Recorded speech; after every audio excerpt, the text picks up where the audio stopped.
ஒரு காலத்தில் ஒரு நரி காட்டில் அலைந்து கொண்டிருந்தது. அப்போது சிங்கத்தின் முகமூடியை கண்டது.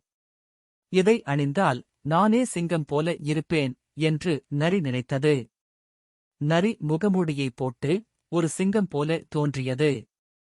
பெருமையாக சிரித்தபடி, இப்போது நான் காட்டின் ராஜா என்று நினைத்து காடு முழுவதும் நடந்தது. விலங்குகள் நரியை பார்த்து பயந்தன. அரே, சிங்கம் வருகிறது என்று மான் ஓடி மறைந்தது. முயல்கள் தங்கள் துளைகளுக்குள் துதுக்கிக் கொண்டன.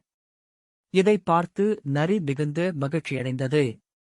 இப்போது நான் உண்மையிலேயே வலிமையானவன் என்று எண்ணி சிங்கம் போல ஒரு பெரிய கர்ஜனை விட முயன்றது.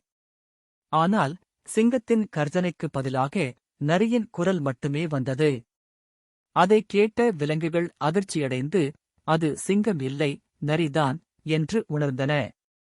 அணில் சிரித்தபடி, நரி வேஷம் போட்டது தெரிந்துவிட்டது என்று சொன்னது. மற்ற விலங்குகள் எல்லாம் சிரித்தன. நரி வெட்கமடைந்து சிங்கத்தின் முகமூடியை உடனே கைவிட்டு ஓடிவிட்டது. அதன் பிறகு நரி ஒரே விஷயத்தை புரிந்து கொண்டது, தன்னுடைய இயல்பாக இருப்பதே சிறந்தது. Subscribe Nemo TV.